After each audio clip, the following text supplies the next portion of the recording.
Preston took a sip of his wine and set the glass down with a deliberate, slow motion. He looked at me with eyes that were entirely too calm.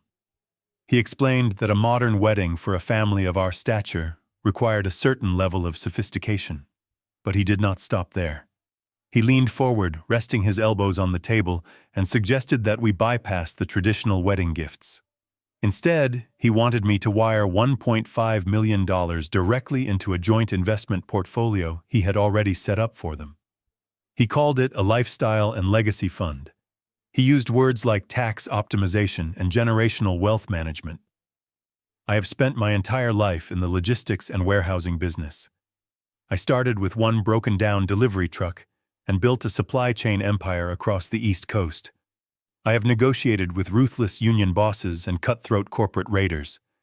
I know the scent of greed. Preston was drenched in it. He was too smooth. His pitch was too rehearsed. The heavy gold watch on his wrist was an expensive timepiece, but the way he kept making sure it peeked out from his sleeve told me he wanted me to see it.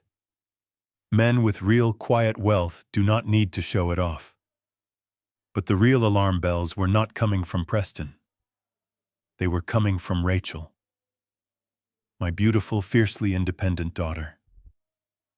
Since my wife Martha passed away 10 years ago, Rachel has been my entire world. She had always been strong. But sitting next to Preston, she looked like a shadow of herself. Her shoulders were hunched. Her eyes darted nervously toward him every time she spoke, as if asking for permission. When he made his outrageous demand for the money, she did not look at me. She stared down at her untouched salad, her breathing shallow and uneven. That was when I felt her hand brush against my knee. The transfer of the crumpled napkin was desperate. The words written on it were a plea for her life. Dad. He is a con artist.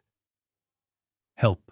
My initial instinct, the instinct of a father who has spent his life protecting his family, was to reach across the table, grab Preston by his expensive silk tie, and drag him out into the parking lot. I wanted to break his jaw. I wanted to call my security team and have him thrown off the property. But the cold, rational part of my brain, the part that had kept my company alive through 3 economic recessions, screamed at me to stop. If Preston was a con artist bold enough to demand over $1 million to my face, he was not acting alone. And more importantly, if Rachel knew he was a criminal, why was she sitting here playing the role of the loving fiancé? Why did she have to pass me a secret note in a public restaurant? The answer was terrifyingly simple. He had something on her. He had leverage. An invisible gun pointed straight at her head. If I confronted him now, if I blew his cover, whatever trap he had set for my daughter would snap shut. I had to disarm him with the one thing he did not expect. Total compliance. I took a slow, deep breath. I folded the napkin and slipped it into my jacket pocket. I let a warm, grandfatherly smile spread across my face. I looked Preston directly in his cold, calculating eyes. I agree, I said, my voice steady and completely devoid of suspicion. I think a legacy fund is a brilliant idea, Preston. You are a smart man. Rachel is lucky to have someone who thinks so far ahead about her financial security. The reaction was instantaneous. Preston blinked, clearly caught off guard by how easy it was. A flash of pure, unadulterated triumph crossed his face before he quickly masked it with a humble nod. But it was Rachel's reaction that shattered my heart. The moment the words left my mouth, her entire demeanor flipped. The trembling stopped. She threw her arms around Preston's neck and kissed his cheek enthusiastically. She looked at me with wide, bright eyes and a smile that did not reach her soul. "Oh, Dad, thank you.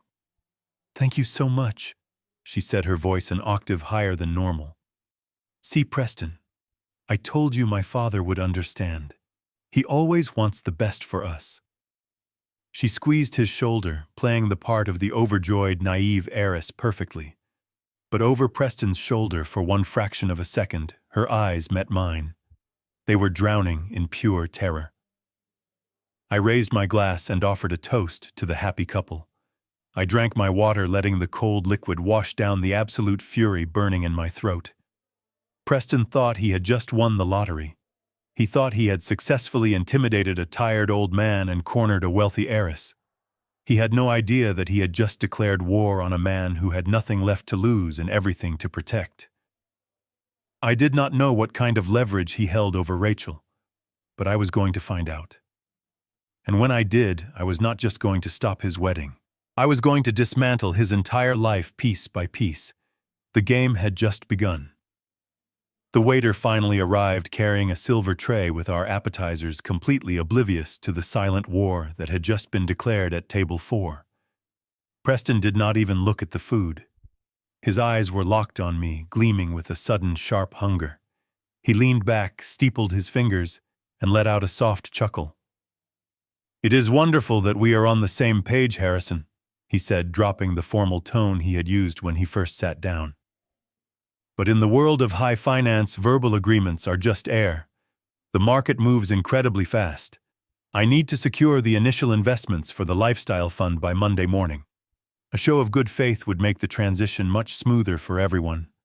He was pushing. A smart con man would have taken the win and waited, but Preston was arrogant. He thought he had completely broken me. He thought the sight of my terrified daughter had turned me into a compliant machine. Underneath the table, I felt Rachel stiffen again. She knew exactly what was happening. She knew he was tightening the leash around her neck. I did not argue.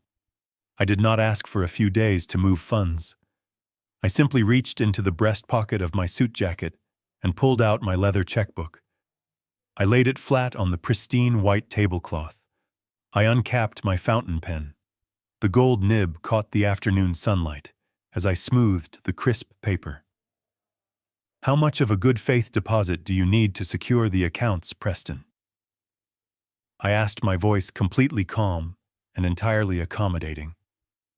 He did not hesitate for even a second. $100,000 should be enough to open the primary holding accounts and bypass the standard waiting periods, he said smoothly. I nodded slowly, as if this was a perfectly reasonable request to make over a crab cake appetizer.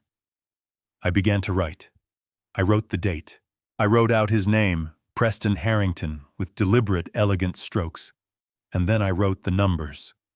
100000. I signed my name at the bottom.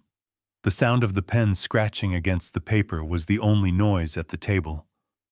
When I finished, I tore the check from the ledger. I held it out to him. For a fraction of a second, his carefully constructed mask of a sophisticated hedge fund manager completely vanished. His hand darted out and snatched the paper from my fingers with the absolute speed of a starving animal. His eyes widened as they locked onto the dark ink. His pupils dilated. His breathing hitched slightly in his throat. In that fleeting moment, I did not see a financial genius. I saw a cheap, desperate street hustler who had just scored the biggest hit of his miserable life.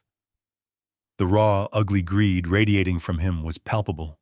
He quickly cleared his throat and slipped the check into his designer jacket, forcing his features back into that smug, relaxed expression.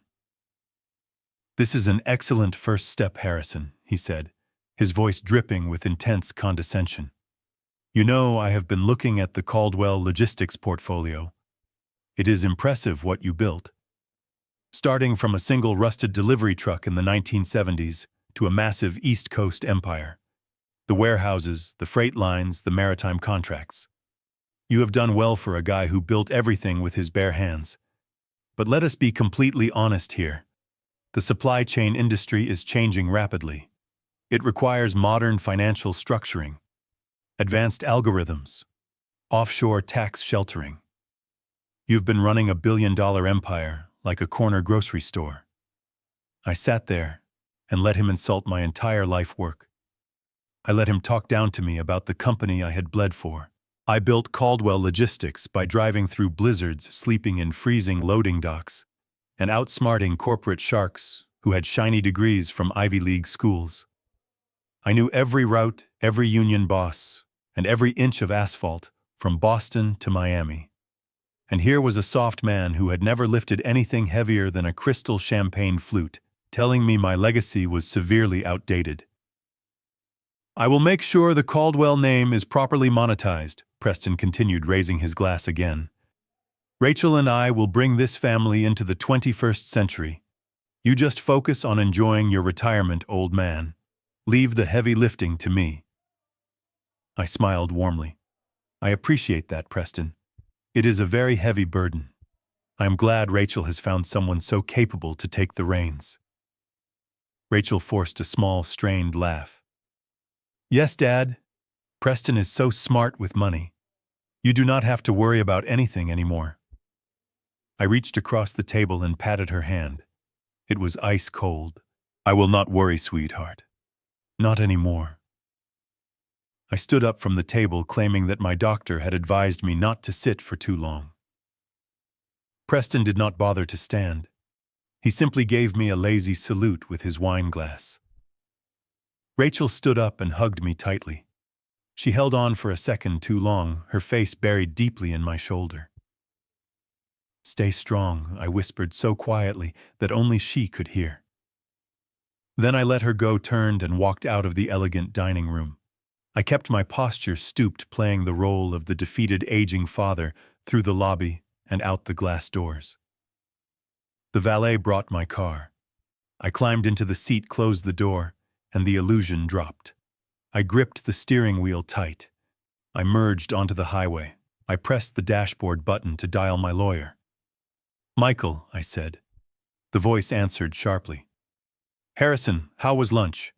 He took the bait, I replied. I just handed him the check. Monitor that tracking number. He has no idea what kind of dangerous war he has just started today. I drove in silence for a long time. The hum of the engine was the only sound in the quiet cabin of my car. I did not go straight home. Instead, I drove out to the old industrial district near the southern harbor. I parked my car facing the water, watching the massive cargo ships slowly navigate the deep channel. These waters were where I built my entire life.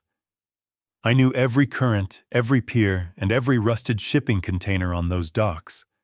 I understood exactly how heavy things moved across the world, and I understood when things were being deliberately hidden. I sat there watching the gray waves crash against the concrete barrier, waiting for my phone to ring. I knew Michael would not take very long. Michael Rosenthal was not just an ordinary lawyer. He was a brilliant financial architect. He managed the wealth I had accumulated over 40 grueling years, and he retained a team of forensic accountants who could track a single dollar bill across the entire globe. 2 long hours passed. The sun began to dip much lower, casting long, dark shadows all across the cold harbor. Finally, the secure phone vibrated against the leather center console. I answered it immediately without hesitation.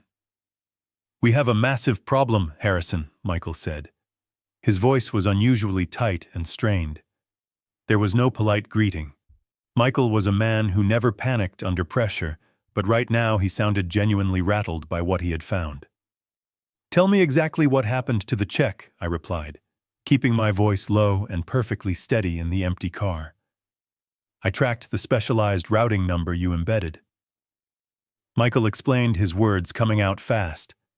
The moment he deposited that check, the funds hit a primary holding account, just like we expected, but they did not stay there for even a single minute.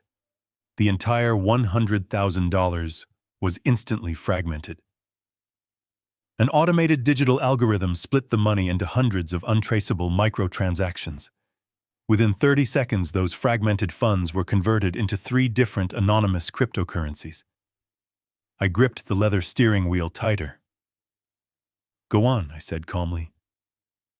From there, it gets much worse, Michael continued, the sound of a keyboard clacking loudly echoing in the background. The crypto was pushed through a series of automated digital tumbling services to completely wash the transaction history. Then it was rapidly converted back into standard fiat currency and routed directly through 4 different anonymous shell banks located securely in the Cayman Islands. The entire complicated process, from the exact moment the bank teller scanned your paper check to the moment the money vanished completely offshore, took exactly 1 hour and 47 minutes. Harrison. This is absolutely not a wedding fund. This is institutional-grade money laundering at the highest possible level. I closed my eyes tightly. The cold, hard reality of the terrifying situation washed over me completely. I had expected Preston to be greedy. I had expected him to funnel the money into a private personal account to buy expensive sports cars or pay off hidden gambling debts. I certainly did not expect him to have direct access to a sophisticated dark web financial infrastructure that could easily outsmart federal banking regulators. Before I could even respond to Michael, my personal cell phone chimed brightly with an incoming text message. I pulled the device away from my ear and looked closely at the glowing screen. It was from Preston. "Hold on a second, Michael," I quietly said. I opened the unread message. It was a high-resolution photographic screenshot. It looked exactly like a secure dashboard from an exclusive private wealth management portal.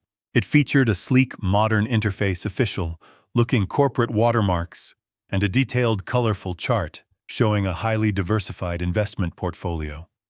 At the top, printed in elegant professional typography, it proudly read, "Harrington and Caldwell Legacy Trust."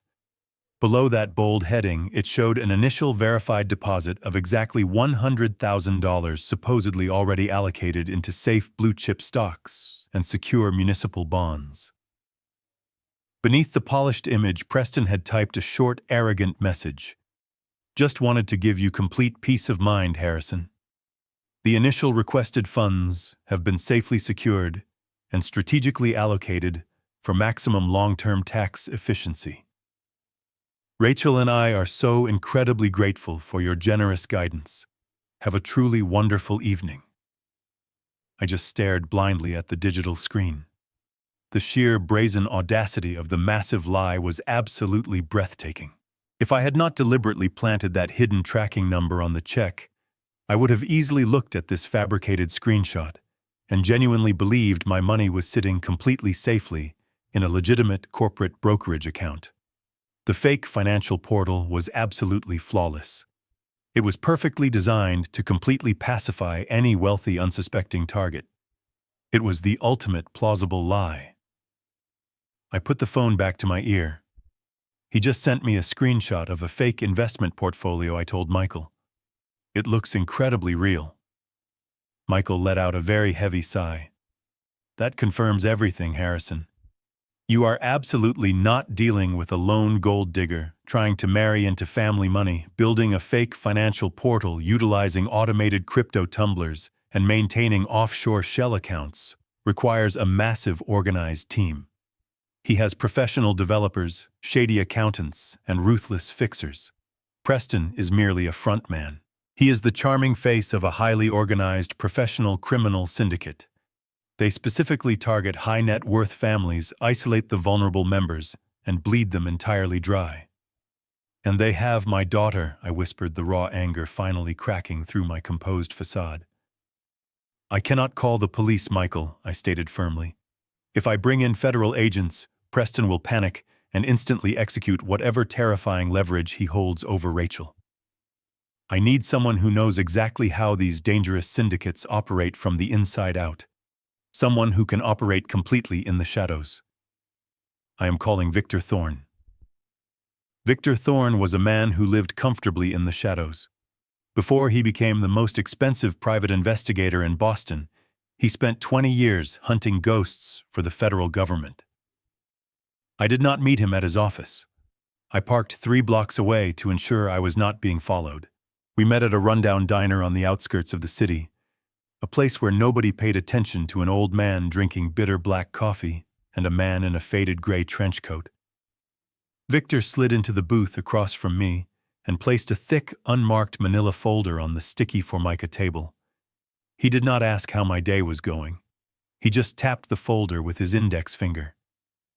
"You asked me to look into a man named Preston Harrington." Victor said, his voice a low rumble. I ran his social security number, pulled his tax records, his university transcripts, and his corporate registrations. I even checked his dental records. Victor paused and took a slow sip of the terrible diner coffee. "Preston Harrington does not exist. Harrison, The man sitting at the country club with your daughter is a completely fabricated phantom. The social security number belongs to an infant who died in 1982. The degree from Princeton is a digital forgery inserted into their database by a skilled hacker. Even the hedge fund he claims to manage is just a registered domain hosted on a server in Eastern Europe. I felt a cold knot tighten in my stomach. Then who exactly is sleeping in my daughter's house? I asked softly. Victor opened the folder and slid a grainy surveillance photograph across the table. It was Preston, but he was not wearing a tailored suit. He was wearing a cheap leather jacket outside a casino in Macau, looking younger and infinitely more dangerous. His real name is Damien Russo, Victor explained. He is not a financial genius. He is a career predator. He is a high-ranking lieutenant in an international romance scam syndicate. They do not target lonely widows for a few $1,000s. They hunt wealthy heiresses. They infiltrate their lives, isolate them from their families, and drain their trust funds until nothing is left. I stared at the photograph. How does a street hustler build a fake financial portal that can fool a seasoned lawyer? I asked. Victor leaned forward. Because Damien is not acting alone, Harrison.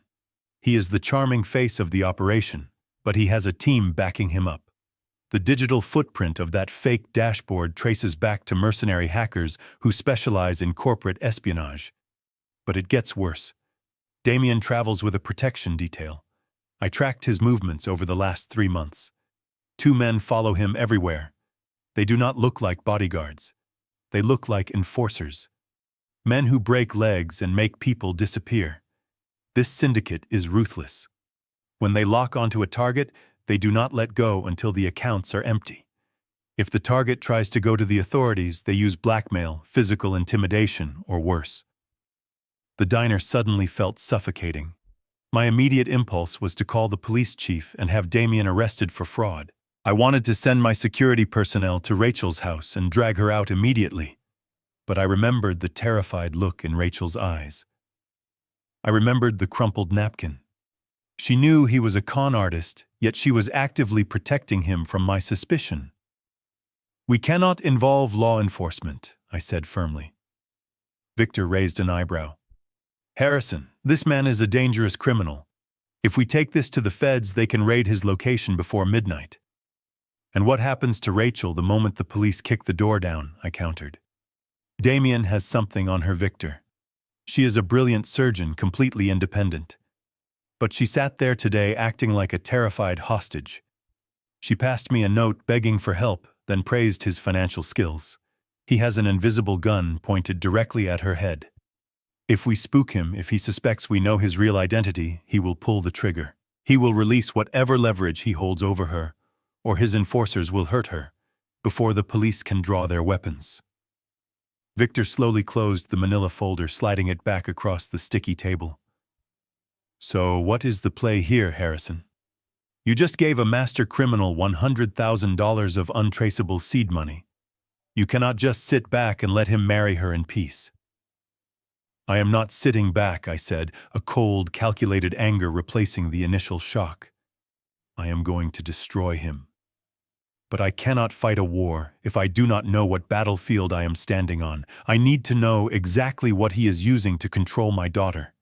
I need to see what happens when the doors are closed, the lights go down, and the loving fiancé mask comes off. I looked directly into Victor's eyes, feeling the heavy burden of my decision. I want you to bypass the advanced security and alarm system at Rachel's house. I want hidden cameras and audio recording devices planted secretly in every single room. The living room, the kitchen, the home office. Absolutely everywhere. Victor nodded slowly, fully understanding the extreme gravity of the request. You understand this is a massive violation of her privacy, Harrison. If she finds out you bugged her home, she might never speak to you again. I would rather have a daughter who hates me forever than a daughter who is dead, I replied, without a single ounce of hesitation. Do whatever it takes, Victor. Spare absolutely no expense. Use your very best people. I want eyes inside that house by tomorrow night. Damien Russo thinks he has outsmarted a tired old man. He is about to learn what happens when you threaten the only thing I have left in this world. By late Tuesday evening, Victor's technical team had bypassed the sophisticated security systems at Rachel's estate. They operated like ghosts while she was working at the hospital. I was sitting in the dimly lit basement of my home staring at high-definition monitors. Every room in her house was displayed in crystal-clear night vision. The silence was deafening, broken only by the hum of cooling fans on the encrypted servers. I sat quietly in my armchair, waiting for the monsters to come home. At exactly 11:15, the front door swung open on monitor 4. Rachel walked in first. Even through the black and white lens of the hidden camera, I could see the absolute exhaustion radiating from her posture. She dropped her keys on the console table and rubbed her temples. Damien followed right behind her, locking the heavy deadbolt. The charming, sophisticated hedge fund manager I had met at the country club vanished the second that lock clicked into place. His posture shifted. His face hardened into a cold, predatory sneer. He took off his expensive jacket and threw it carelessly onto the pristine white sofa. Rachel did not even look at him. She walked straight toward the kitchen to get a glass of water. Damien followed her, his footsteps heavy and deliberate. I leaned closer to the monitor, my heart pounding a furious rhythm against my ribs. I reached out and turned the volume dial up on the audio receiver. "You were sloppy today," Damien said. His voice was no longer smooth. It was a vicious, grating whisper.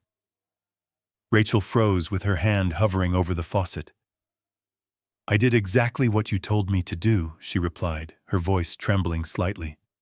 I smiled. "I hugged you. I made him think everything was perfect." Damien stepped into her personal space, backing her hard against the marble kitchen counter. He raised a hand, and for a terrifying second I thought he was going to strike her. I gripped the edge of my desk so hard my knuckles turned completely white. Instead, he slammed his palm flat against the counter, inches from her waist, trapping her. "You hesitated when he wrote the check," Damien hissed. I saw it. He saw it. "If you ever look at him like a scared little rabbit again, I will not wait until the wedding. I will ruin you right now. Do you understand me?" Rachel shrank away from him, tears finally spilling over her eyelashes. "Please, Preston. Just take the money and go. He gave you $100,000. Is that not enough? Just leave us alone." Damien let out a dark, cruel laugh. It echoed through the kitchen and straight into my basement. $100,000 is just the appetizer, Rachel. Your old man is sitting on an empire worth hundreds of millions. I am going to bleed him completely dry, and you are going to help me do it. Because if you do not, you know exactly what happens." He reached into his back pocket and pulled out his smartphone. He tapped the screen a few times and shoved it directly into her face. I could not see the screen on the camera, but I did not need to. The sheer panic in my daughter's eyes told me everything. "Those files are completely fake," Rachel sobbed, her voice breaking. "I never prescribed those dosages. I never altered those patient charts. You hacked into the hospital server. You created those records. Any decent medical board will see that it is a forgery." "Will they?" Damien taunted, stepping even closer. "My people are the best in the world, Rachel. Those digital signatures match yours perfectly. The timestamps align with your exact shifts in the pediatric intensive care unit. 2 infants almost died, and according to the hospital mainframe, you are the one who deliberately tampered with their medication to cover up a surgical mistake. It is a masterpiece of digital framing." I sat in the dark, barely breathing. This was the invisible gun. Damien had not just threatened her life. He had threatened the one thing she valued more than anything else: her medical license, her ability to save children. He had engineered a scenario where she would not just lose her career, but she would be convicted of federal medical malpractice and attempted murder. She would spend the rest of her life in a federal penitentiary, universally hated as a monster who harmed sick babies. "If I press this button," Damien whispered, leaning in so close his lips brushed her ear, "these files are instantly emailed to the chief of medicine, the state medical board, and the local field office of the FBI. You will be arrested before you can even put on your scrubs tomorrow morning. Your father will die of a broken heart watching his precious daughter hauled away in handcuffs on the evening news. So wipe your face, stop crying, and get ready. Tomorrow, we are going to convince him to make me a managing partner in his company." He stepped back, leaving her sobbing quietly against the counter, and walked upstairs. In my basement, a blinding white-hot rage completely consumed me. I did not think. I just reacted. I stood up, knocking the heavy crystal glass off my desk. It shattered into 100 pieces on the concrete floor. I opened the bottom drawer of my desk and pulled out my registered revolver. I checked the chamber, my hands shaking with absolute murderous intent. I was going to drive to her house. I was going to walk through the front door and put a bullet directly between his eyes. I did not care about the consequences. I did not care if I went to prison for the rest of my life. Nobody does that to my child. I was halfway up the basement stairs when a heavy hand clamped down hard on my shoulder. It was Victor Thorne. He had let himself into my house using the spare key I gave him. "Put the gun down," Harrison Victor commanded softly, stepping down to block my path. "Move out of my way, Victor. I am going to kill him." "If you kill him, you kill her," Victor said, his voice an absolute wall of cold logic. "Listen to me very carefully. Men like Damien Rousseau do not operate on manual triggers. That hospital file is not just sitting on his phone, it is on a dead man's switch. If he does not log into his encrypted server every 12 hours, the system automatically publishes the files to the press and the authorities. If he goes missing, or if you blow his brains out tonight, those files go public tomorrow morning. Your daughter's life is over." I stopped. The heavy revolver suddenly felt like a block of lead in my continued gently. "You cannot win this by continued gently. You cannot win this by cutting off one head. You have to burn the entire network to the ground. You have to dismantle his dead man's switch, secure the original hospital servers, and trap him in a corner where he has absolutely no leverage left." I slowly lowered the weapon. The raw, violent rage inside me did not fade, but it crystallized. It hardened into a cold, strategic fury. I walked back down the stairs and locked the gun back in the drawer. "What is the next move?" I asked, my voice completely devoid of emotion. Victor walked over to the monitors, watching Damien sleep soundly upstairs, while my daughter sat awake in the dark kitchen. "We give him exactly what he wants," Victor said. "We invite him into your company. We let him think he has conquered the old man." I stared at the screen, watching the man who had turned my daughter's life into a living nightmare. He wanted Caldwell Logistics. I was going to give it to him, and then I was going to bury him underneath it. The next morning, the sun rose over the Boston skyline, casting a cold gray light through the windows of my home. I did not go into the office. Instead, I sat in my quiet study, surrounded by dark mahogany bookshelves and decades of corporate awards, and stared at the telephone. I needed to shift the battlefield immediately. I needed to bring the enemy out of the shadows and directly into the blinding light of my world. I picked up the heavy receiver and dialed the number Preston had given me. When he answered the call, his voice had that manufactured, cheerful tone he always reserved for the public. I did not match his energy. Instead, I let my voice waver deliberately. I cleared my throat several times, making myself sound frail, exhausted, and remarkably old. I told him I had not slept well at all. I told him the stress of planning the wedding and managing the company was finally catching up to my aging heart. I asked him if he could come to my estate this afternoon alone for a private conversation. He agreed instantly, without asking any questions. I could practically hear the arrogant smirk on his face through the receiver. He thought I was breaking down entirely.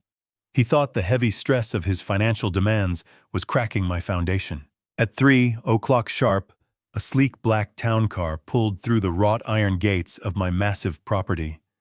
I watched closely from the second-floor window as Preston stepped out of the vehicle, adjusting his tailored suit. His dark eyes scanned the sprawling manicured lawns and the classic stone architecture of the mansion. He was openly assessing the total value of my home, tallying up the square footage and the luxury vehicles parked in the circular driveway. He was looking at my life work as if it were already his personal inheritance. I walked downstairs incredibly slowly. I deliberately left my wooden cane by the front door, choosing instead to lean heavily against the grand staircase banister as I descended the steps. When I finally reached the foyer, I made sure my breathing sounded slightly labored. Preston stood in the center of the marble floor, looking entirely too comfortable in my house. "Thank you for coming on such short notice, Preston," I said, making sure my voice was barely above a raspy whisper. I gestured weakly toward the heavy double doors of my private study. "Please come in and sit down." I walked to the bar cart and poured us 2 glasses of aged scotch, making sure my hand trembled just enough to spill a few drops of the expensive amber liquid onto the silver serving tray. I handed him his heavy crystal glass and sank deeply into my favorite leather armchair, letting out a long, heavy sigh that echoed in the quiet room. I looked at him with the tired eyes of a completely defeated man. "You know, Preston, I have spent 40 years building Caldwell Logistics from the ground up. It is a $50 million machine today. It employs hundreds of hardworking people across the eastern seaboard. But sitting here today, I realize that none of it matters if I do not have a strong legacy to leave behind when I am gone. Rachel is a brilliant surgeon, and I am proud of her, but she has absolutely no interest in corporate freight contracts or union negotiations. She belongs in an operating room, not a demanding corporate boardroom." Preston leaned forward in his chair, his eyes locked intensely onto mine. The sudden mention of a $50 million company had hit him like a physical blow to the chest. The $1.5 million he had previously demanded for the wedding was suddenly just pocket change compared to this new revelation. He was staring directly at the mother lode of wealth. "It is a very heavy burden for one man to carry alone, Harrison," he said smoothly, playing the role of the sympathetic and caring confidant perfectly. "You should be enjoying your twilight years in peace, not worrying about complex supply chain logistics and endless board meetings." "That is exactly why I asked you to come here today," I replied, letting my shoulders slump even further. I needed him to feel an overwhelming sense of superiority. I needed him to look at me and see nothing but a stepping stone to his ultimate payday. "I am so tired, Preston. My doctors are constantly warning me about my rising blood pressure. I feel my advancing age in every single bone of my body lately. I desperately need someone I can fully trust.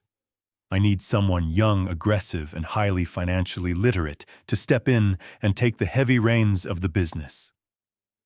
I looked at him, letting a desperate, pleading expression cross my wrinkled face. "I want you to join the board of directors at Caldwell Logistics right away. I want to make you a managing partner in the firm." The silence in the grand study was absolute and heavy. Preston simply stared at me, his criminal mind racing at top speed. I could literally see the greedy calculations happening right behind his dark, calculating eyes. He was carefully weighing the risk of abandoning his immediate extortion plot against the massive long-term reward of infiltrating a legitimate corporate empire. His massive ego was his absolute greatest weakness. He truly believed he was the smartest person in any room he walked into.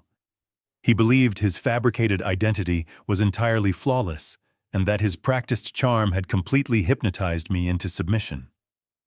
Why settle for a quick $1 million when the foolish old man is practically handing over the keys to the entire corporate kingdom without a fight? "That is a very generous and unexpected offer, Harrison," he finally said, working incredibly hard to keep the intense, raw excitement out of his smooth voice. "But what about the lifestyle fund we discussed for Rachel?" I waved my trembling hand in the air dismissively. "We will handle the wedding fund in due time, of course. But right now, I need to urgently secure the future of this entire family. I need a capable son to take over my life work before my health fails completely. I need you to come into the executive office on Monday morning and begin the corporate transition." I will give you full access to our financial infrastructure and accounting systems. You can modernize the legacy just like you brilliantly suggested at lunch yesterday. Preston absorbed every single word like a sponge soaking up water. His posture relaxed even further, his guard dropping completely as he reveled in my fabricated misery. He offered me hollow words of comfort, assuring me that my legacy would be preserved and expanded under his careful guidance. He promised to protect Rachel and the company with equal devotion, spinning a web of lies so thick and elaborate that an ordinary person would have been easily caught in it. But I was not an ordinary person. I was a predator who had just lured a parasite into a carefully constructed trap. Preston took a slow, deliberate sip of his scotch. The practiced mask of the sophisticated hedge fund manager was securely back in place, but I could easily see the raw, unchecked ambition burning fiercely in his gaze. He really thought he had just successfully pulled off the greatest con of his entire miserable life. He thought he had effortlessly broken a titan of industry without even breaking a sweat. "It would be an absolute honor to help you manage the company, Harrison," he said, raising his glass slightly in a mock tribute. "I promise I will not let you down." We stood up and shook hands. His grip was firm, strong, and overly confident. Mine was intentionally weak, clammy, and fragile. I walked him back to the front door, playing the pathetic, grateful, senile father-in-law right to the very end of the performance. I watched his black town car pull away and drive slowly down the long driveway, eventually disappearing into the afternoon shadows. As soon as the car was completely out of sight, my trembling completely stopped. I stood up perfectly straight, my posture returning to normal. I walked back into my study, poured the rest of my scotch back into the crystal decanter, and picked up the secure phone to call Victor Thorne. The bait was successfully taken. The massive distraction was perfectly executed. Preston Harrington was no longer just a faceless ghost hiding safely behind a fake investment portfolio. He was willingly walking right through the front doors of my corporate headquarters. The greedy fox was finally inside the henhouse, and he had absolutely no idea that I had just locked the door from the outside. Monday arrived with a cold wind sweeping off the harbor. I stood by the windows of my office watching the shipping yard below. For 4 decades, this view had been my pride. Today, it felt like I was looking at a besieged fortress. At 9 in the morning, the heavy glass doors of the executive suite slid open. Preston did not arrive alone. He walked in with the unearned swagger of a conquering general, flanked by 3 men wearing sharp, dark suits. They were supposedly his financial consultants, but you did not need a background in law enforcement to see what they really were. They had the thick necks, cold, dead eyes, and rigid posture of cartel enforcers. They did not carry briefcases. They carried encrypted laptops in reinforced titanium cases. I shuffled out of my office to greet them, leaning heavily on my wooden cane. I forced my hands to shake as I reached out to shake Preston's hand. "Morning, Harrison." Preston announced loudly, making sure every employee in the open plan bullpen heard him. "I brought my top transition team to help modernize the firm. We are going to streamline your entire operation by the end of the week." I offered him a weak smile. "Thank you, Preston. I am so glad you are here. My head is already spinning from all the paperwork. Please make yourselves completely at home."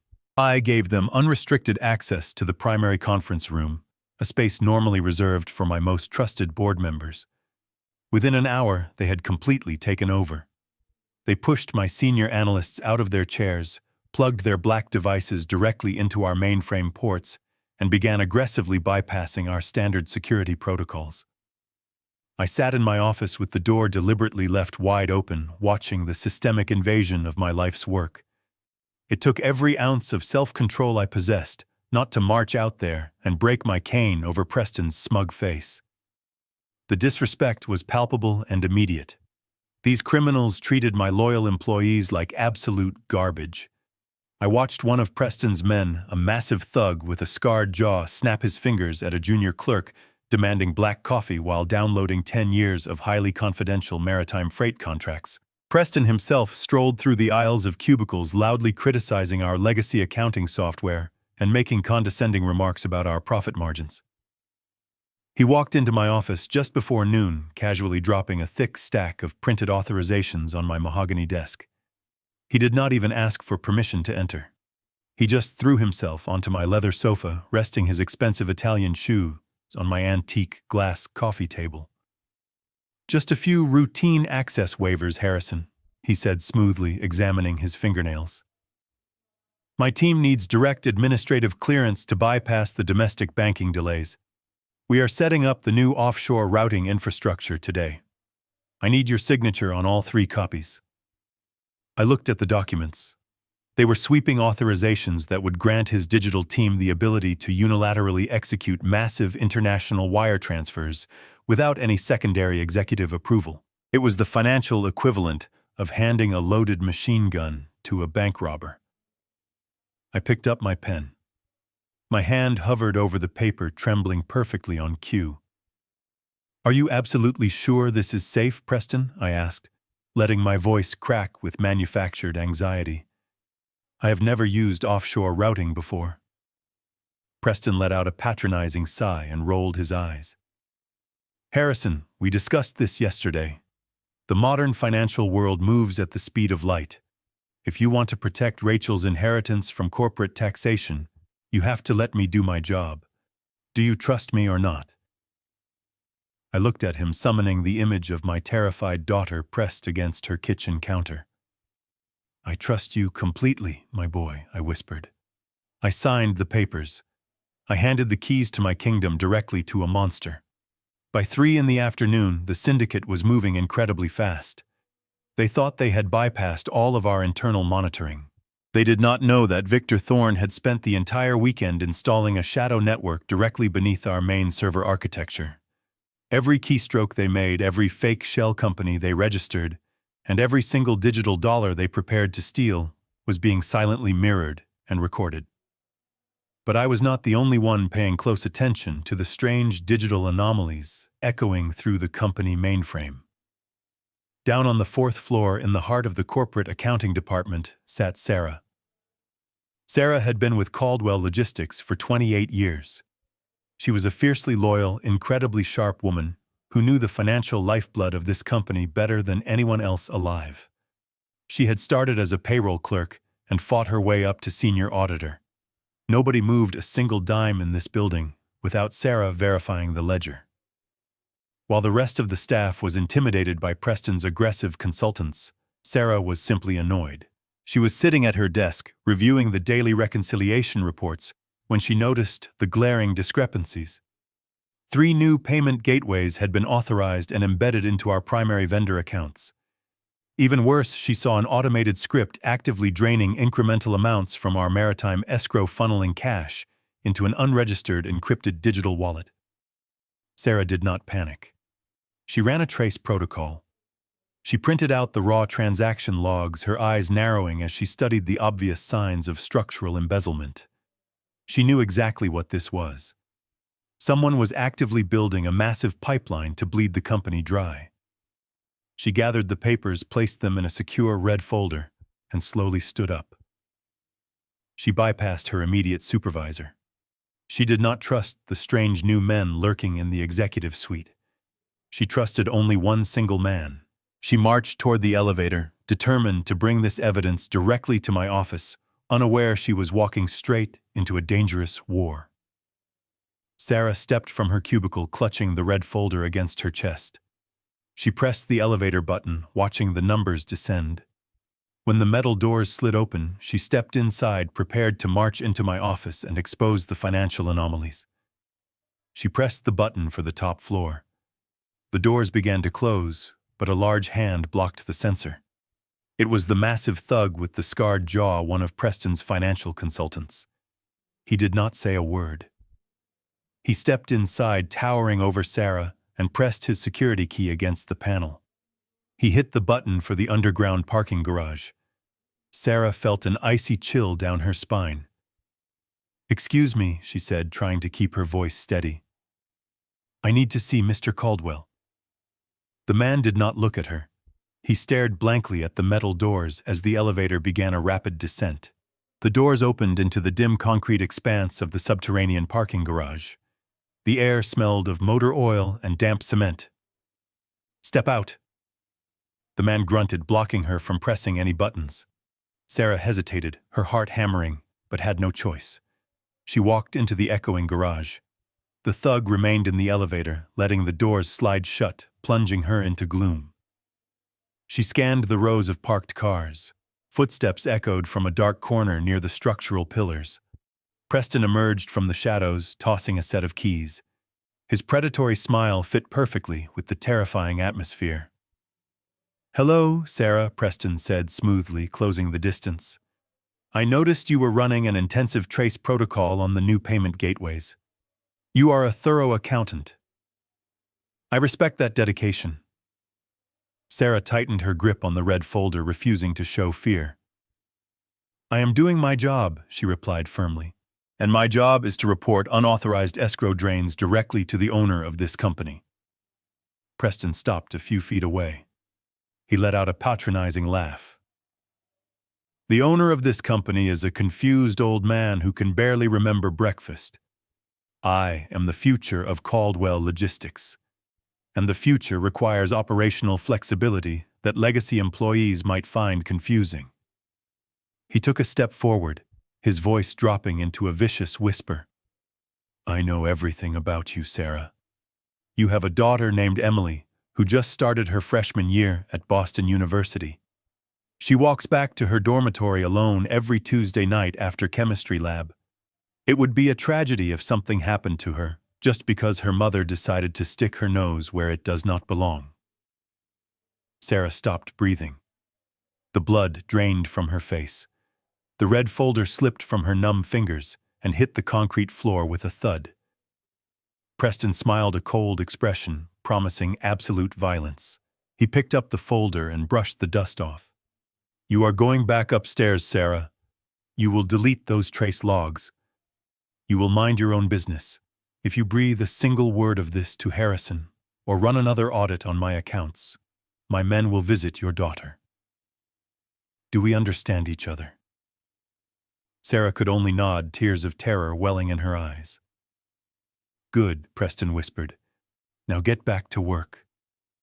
Upstairs, I sat frozen behind my mahogany desk, watching the horrifying confrontation unfold live on the concealed security monitors Victor Thorne had integrated into my network.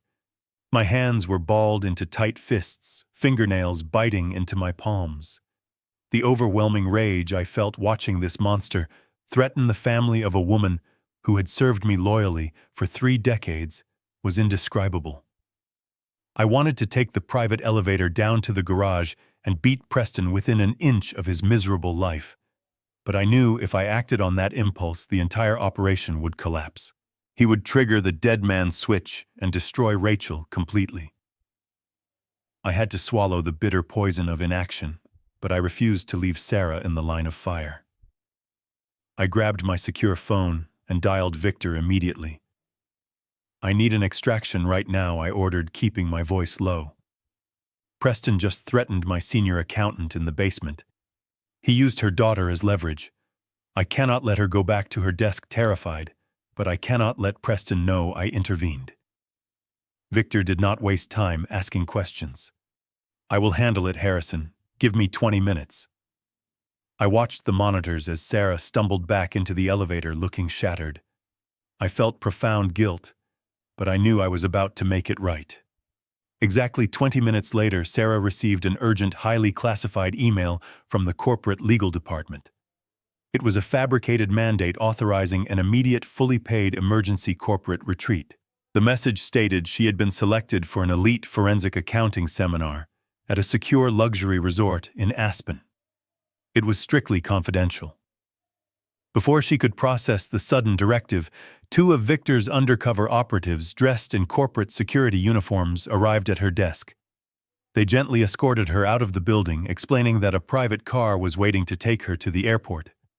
They assured her that her family was being quietly protected by a private security detail. Within the hour, Sarah was safely on a private jet, completely removed from the blast radius of the impending war. Meanwhile, Preston strolled back into the executive suite, practically glowing with arrogance. He walked right past my open door, assuming he had successfully crushed the internal resistance. He thought he had effectively terrorized the staff into total submission. I watched him settle back into the conference room, laughing loudly with his cartel enforcers. He believed the company was entirely his to command. He believed there were no obstacles left. His confidence had reached a blinding, dangerous peak. He was now fully prepared to push for his ultimate goal. He needed absolute signing authority to liquidate the primary corporate accounts, and he was coming for my signature.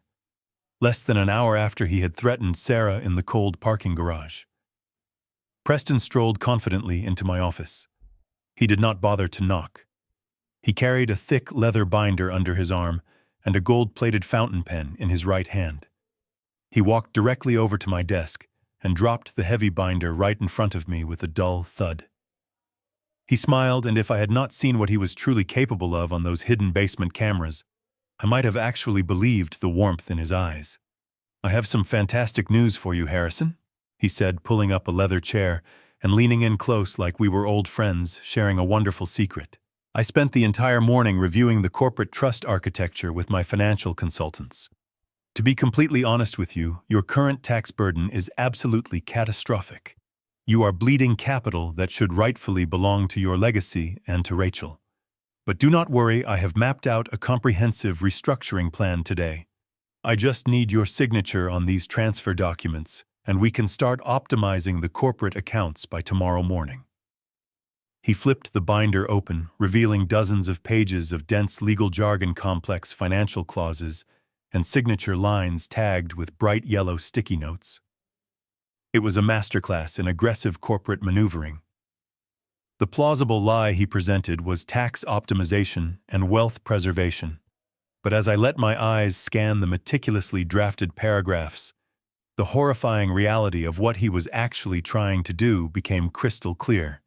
These were not standard tax optimization forms. These were binding legal directives designed to systematically strip me of all executive power. If executed as written, these documents would completely bypass the board of directors, reassign the primary corporate voting rights directly to his newly established proxy accounts, and legally name Preston Harrington as the sole primary beneficiary of Caldwell Logistics. He was not just stealing the company. He was legally erasing my entire existence from the empire I had built with my own two hands.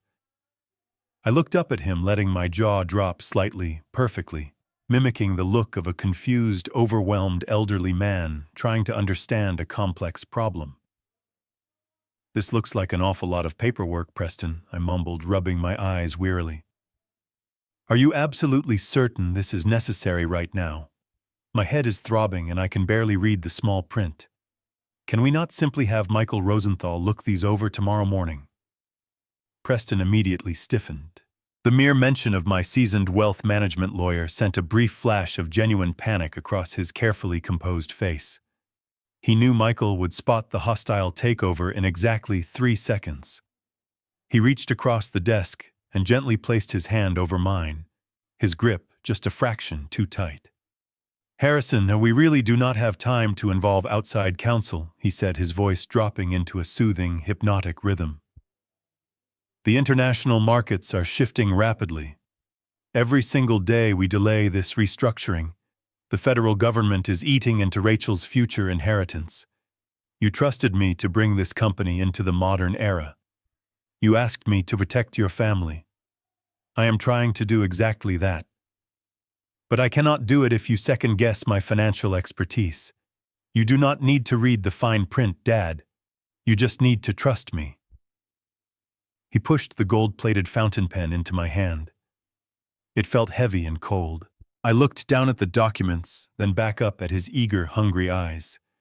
He was holding his breath, waiting for the final domino to fall. I let out a long, defeated sigh. "You are right, Preston," I whispered softly. "I am just so incredibly tired. I want to rest. I want to make sure my little girl is taken care of." I pressed the pen to the heavy paper. I forced my hand to tremble violently. The ink skipped across the signature line, creating a frail, jagged version of my name. I turned the pages, slowly signing document after document, playing the pathetic victim to absolute perfection. With every stroke of the pen, I could practically feel the radiating heat of his massive, unchecked greed. When I finally signed the last page, Preston snatched the heavy binder off the desk so fast he nearly knocked over my coffee cup. The look of pure, unadulterated triumph on his face was absolutely sickening. He had done it. He believed he had just legally stolen a $50 million empire without firing a single shot. He thanked me profusely, patted me condescendingly on the shoulder, and practically sprinted out of my office to show his cartel enforcers the ultimate prize. I sat alone in my office, watching the heavy door click shut. The fragile, confused old man persona instantly vanished. I leaned back in my leather chair, picked up my secure phone, and dialed Michael Rosenthal. "It is done," I said quietly.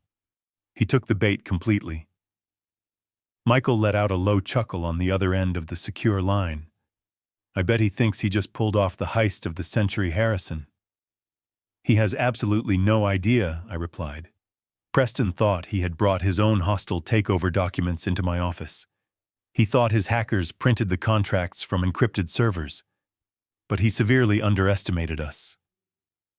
Before Preston arrived, Michael and Victor secretly intercepted the print queue. They swapped his documents with a visually identical stack drafted by Michael. I had not signed over Caldwell Logistics. The company remained perfectly safe, locked behind hidden legal trusts. Instead, the papers I signed were binding registrations for 15 new shell companies. Michael specifically structured these to legally designate Preston as the sole owner. He just claimed ownership of a monitored financial trap. Within minutes, Preston began routing illicit cartel money into accounts he now legally owned, digging his grave. For the next 48 hours, the executive suite of Caldwell Logistics functioned as the command center for one of the most aggressive money laundering operations on the eastern seaboard. Preston Harrington and his team of cartel enforcers worked completely unchecked. They moved with a frantic, greedy energy. Believing they possessed absolute legal ownership of the newly registered shell companies, they began pumping massive volumes of illicit syndicate cash directly through my corporate infrastructure. Millions of dollars of dirty money from offshore extortion rackets flowed into the corporate accounts and was rapidly washed clean through the phantom LLCs. Preston walked the hallways with a smug, untouchable aura. He genuinely believed he had executed a flawless corporate coup. He thought the paper trail was buried under layers of impenetrable corporate secrecy. He was completely wrong. While Preston was busy celebrating his perceived genius, I quietly slipped out of the building. I told my receptionist I needed to visit my cardiologist for a routine stress test. I took a cab to the marina, making sure I was not being followed. I walked down the long wooden dock to a privately chartered luxury yacht, bobbing gently in the cold water. The boat did not belong to me. It was a secure, off-the-grid location, arranged specifically by Victor Thorne. I stepped inside the heavily tinted cabin. The interior had been completely stripped of its luxury furnishings and transformed into a high-tech surveillance bunker. Victor was waiting for me, standing next to a young man with dark circles under his eyes and a laptop resting on his knees. "Harrison," Victor said quietly, as he locked the cabin door behind me. "I want you to meet David. He is the best forensic cybersecurity architect on this side of the country. He used to build digital hunting algorithms for the National Security Agency." David did not offer to shake my hand. He simply turned his laptop screen toward me and tapped the glass with the end of his pen. "Take a look at your new corporate partner in action, Mr. Caldwell," David said. His voice was flat and detached. The screen was a chaotic cascade of scrolling green numbers and flashing transaction alerts. It was completely incomprehensible to my old eyes. "I do not understand what I am looking at," I admitted, pulling up a chair and staring at the rapid flow of data. David smiled faintly. "You are looking at a Trojan horse, sir. When Michael Rosenthal drafted the registration documents for those 15 shell companies, he did not just legally isolate the accounts. I hardwired a mirroring protocol deep into the foundational code of those specific banking portals. Preston thinks he is operating on an encrypted localized network. He believes his proprietary software is hiding the origin of the cartel money. But because he used the specific LLC structures we handed him, every single digital action his team takes is automatically duplicated. David typed a rapid sequence of commands, and the screen shifted to a clean, highly organized geographical map of the world. Bright red lines began shooting across the digital globe connecting Boston to the Cayman Islands, then to Eastern Europe, and back to the Caribbean. "We are not just recording his local keystrokes," Harrison Victor explained, stepping up behind my chair. "Every single illegal wire transfer, every hidden IP address belonging to his hacker network, and the routing numbers for the syndicate master offshore bank accounts are being actively harvested. And we are not keeping this data to ourselves. This entire stream is currently being live broadcast directly to a secure server at the Financial Crimes Division of the FBI." I stared at the screen, the immense scale of the trap finally sinking in. Preston was not just digging his own grave. He was systematically mapping out the entire global financial nervous system of his criminal syndicate and handing it directly to federal agents on a silver platter. "The FBI does not need to build a circumstantial case," Victor continued, his voice laced with cold satisfaction. "Preston is voluntarily providing them with real-time, irrefutable forensic evidence of international money laundering and wire fraud. The feds are letting the trap run to gather as many syndicate targets as possible before they drop the hammer. When they finally move, it will be the largest coordinated raid in a decade. Preston is looking at a minimum of 40 years in a federal penitentiary without the possibility of parole." A profound and deep sense of vindication washed over me. The monster who had terrorized my daughter and insulted my life work was currently signing his own death warrant. The legal cage being built around him was absolute and inescapable. I thanked David for his brilliant work and shook Victor's hand. I left the yacht feeling lighter than I had in weeks. The war was already won, and the enemy did not even know the battle had started. But as I took a taxi back toward my quiet suburban estate, the cold reality of the situation abruptly grounded me.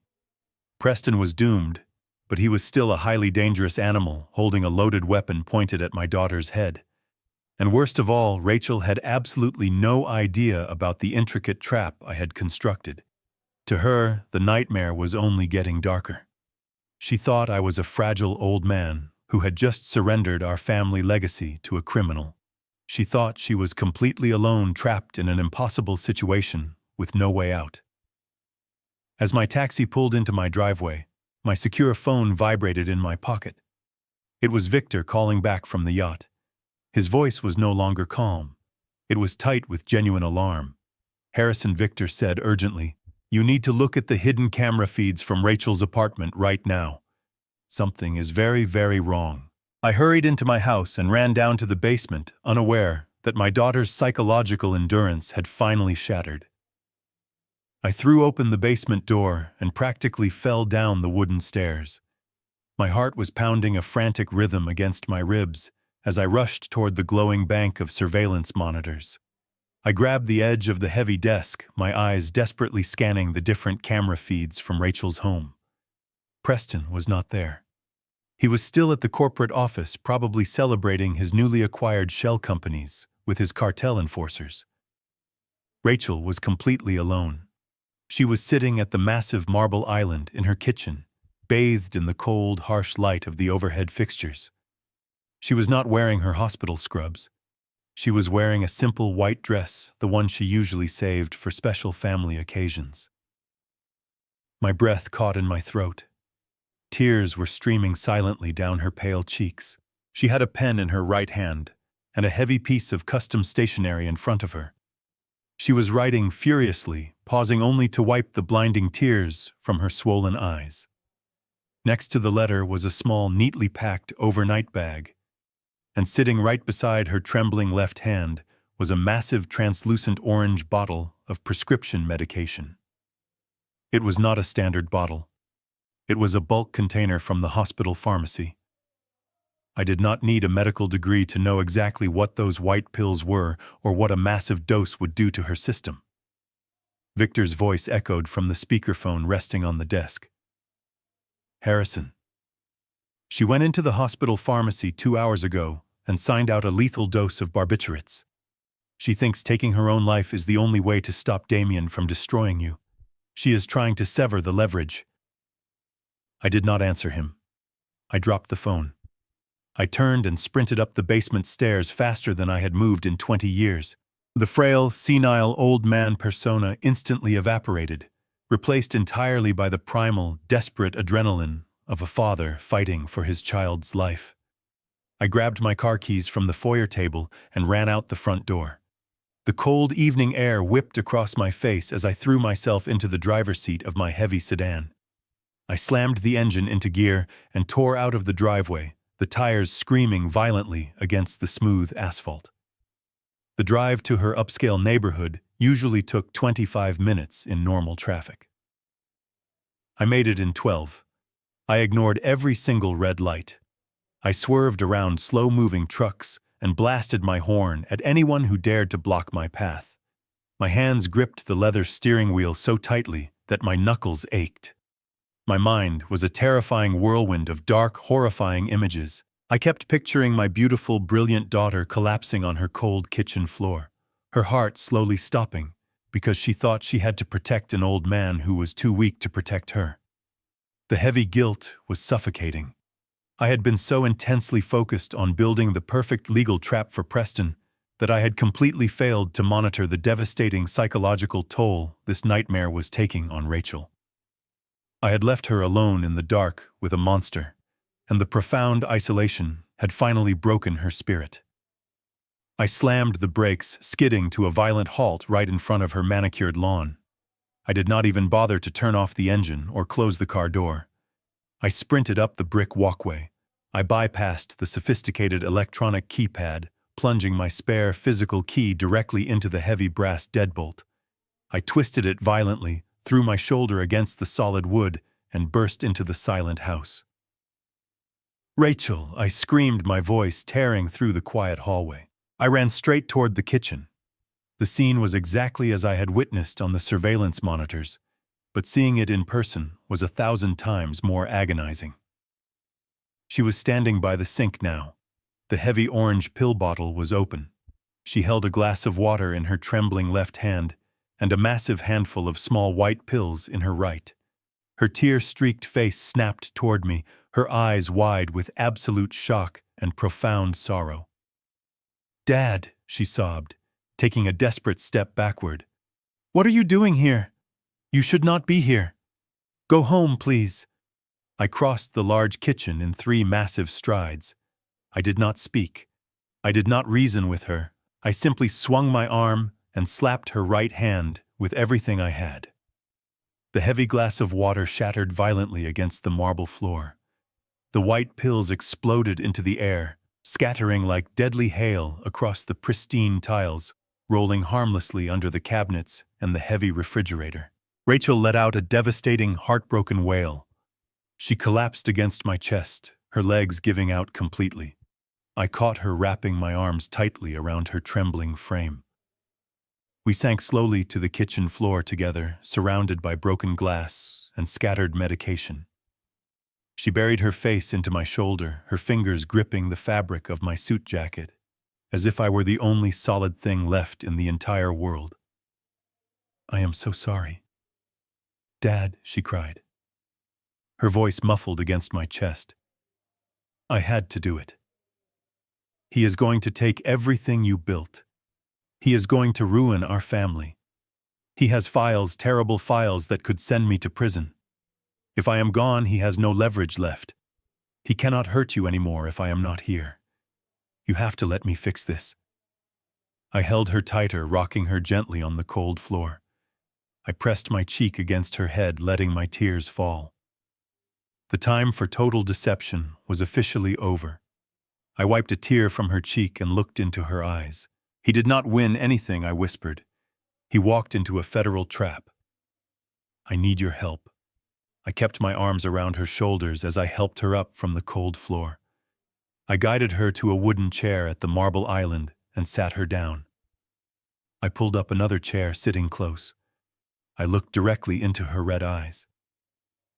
I know everything, Rachel, I said, keeping my voice calm to anchor her racing mind. I know his real name is Damien Russo.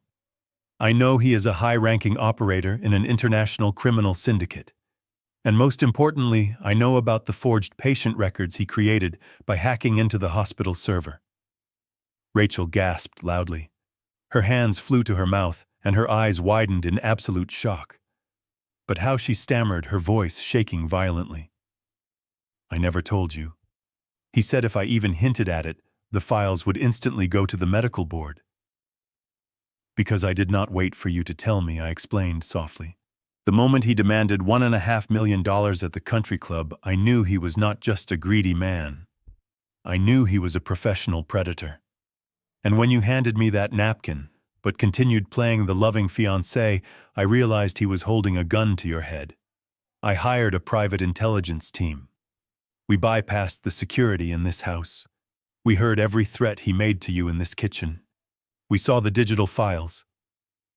She looked at me, a mixture of profound relief and lingering terror washing over her pale face. Dad, if you know what he has, then you know we cannot stop him. He has a dead man switch on a remote server. If we call the police, my life is completely over. I reached out and held her trembling hands in mine. Hands that saved children, hands that should never have been driven to holding lethal pills. We are not calling the police, Rachel. The police are already watching him, and he has absolutely no idea. I explained the entire trap to her. I told her how I played the pathetic, senile old man. I detailed how I invited him into Caldwell Logistics and tricked him into signing ownership documents for 15 shell companies. I told her about the digital Trojan horse my security expert hardwired into the banking portals. Right now, as we sit here, Preston thinks he is laundering millions of dollars for a cartel. I said, a grim satisfaction lacing my words. What he does not realize is that every single digital keystroke, every illegal wire transfer, and every hidden offshore routing number is being broadcast live to the federal government. He is building his own inescapable prison cell. Rachel listened in absolute silence. The frantic, shallow breathing that had consumed her just moments ago slowly began to deepen and steady. But what about the medical files? She asked, her voice dropping to a cautious whisper. When the federal agents raid the engagement party, they will simultaneously seize his physical servers and wipe the dead man switch, I promised her. My team has already located the digital origin point. You will be completely cleared. But for this entire operation to work flawlessly, I need you to do the hardest thing you have ever done in your life. I squeezed her hands. I need you to go back to being the perfect, obedient fiancé. I need you to smile at him. I need you to let him think he still holds all the power. If his massive ego remains fed, he will not check his blind spots. Can you do that for me, Rachel? Can you hold on for just 48 more hours? I watched a remarkable transformation happen right in front of my eyes. The terrified, broken girl, who had been ready to end her own life just 20 minutes ago, slowly vanished. The profound exhaustion in her posture disappeared, replaced by the rigid, unbreakable spine of a woman who had survived grueling medical residencies and 30-hour surgical shifts. She inherited her mother's deep compassion, but in that moment, I saw my own ruthless determination staring back at me. She was a Caldwell. We built empires from nothing. We did not surrender to cheap street hustlers. Rachel slowly pulled her hands out of my grasp. She stood up, walked over to the kitchen counter, and grabbed a broom. She calmly began sweeping up the scattered white pills and the shattered glass. She dumped the lethal mess into the garbage bin, tying the bag in a tight knot. She walked back over to me and leaned down, kissing me gently on the cheek. "I can do it, Dad," she whispered. Her voice contained no fear anymore. It was sharp cold and burning with a quiet, lethal resolve. He wants to play a game with our family. Let us show him exactly how we play. I stayed with her until the early hours of the morning, making sure she was completely stable before I drove back to my estate. Over the next 2 days, Rachel delivered an absolute masterclass in psychological acting. She pampered Preston. She finalized the lavish details for the engagement party at the Four Seasons Hotel.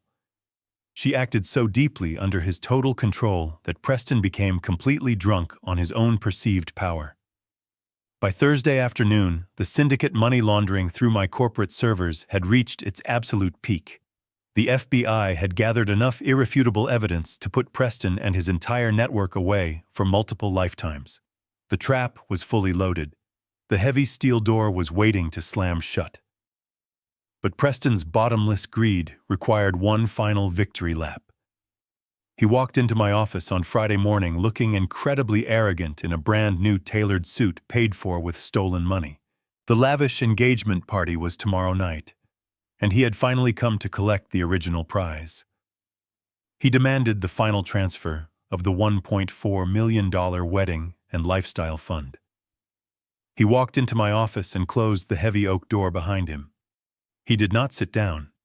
He stood in front of my desk, a smug monument to his own perceived brilliance. "We have accomplished a great deal this week, Harrison." He began, his voice dripping with false affection. "The corporate restructuring is moving flawlessly. But as you know, tomorrow night is the engagement party. It is a monumental evening for Rachel and me. It represents the merging of our lives, our families, and our futures. And to properly solidify that union, I need the remaining $1.4 million of the lifestyle fund transferred by tomorrow night." He pulled a sleek black smartphone from his pocket and placed it delicately on the center of my desk. He tapped the screen once, revealing a complex digital wallet address composed of random letters and numbers. "This is a secure, untraceable offshore cryptocurrency account," he explained smoothly. "I want the funds routed directly into this specific ledger." I looked up at him, forcing my hands to tremble slightly as I gripped the edges of my mahogany desk. "A crypto wallet?" I asked, my voice wavering with perfectly manufactured confusion. "Preston, I do not understand. We already established the legacy trust accounts earlier this week. Why do we need to move such a massive amount of liquid cash into an untraceable offshore account?" Preston leaned forward, resting his knuckles on the desk. He lowered his voice, dropping the sophisticated businessman act and letting the ruthless street hustler bleed through. "Because it is a symbolic gesture of absolute trust, Harrison. You trusted me with your company. Now you need to prove that you trust me with your daughter. I want you to initiate the transfer live right in the middle of the engagement party, surrounded by all of your wealthy friends and elite colleagues. I want them to witness the exact moment you hand the Caldwell legacy over to me." I swallowed hard, acting as if his words were physically crushing me. "And if I cannot liquidate that much cash by tomorrow night," I whispered, "what if the banks need more time to process the authorization?" Preston smiled, but there was absolutely no warmth in his dark eyes. It was the smile of a predator circling a wounded animal. "You will find a way to make it happen, Dad," he said coldly. "Because if that exact sum of money is not resting safely in my digital wallet by exactly 9 o'clock tomorrow night, a highly unfortunate automated process will begin.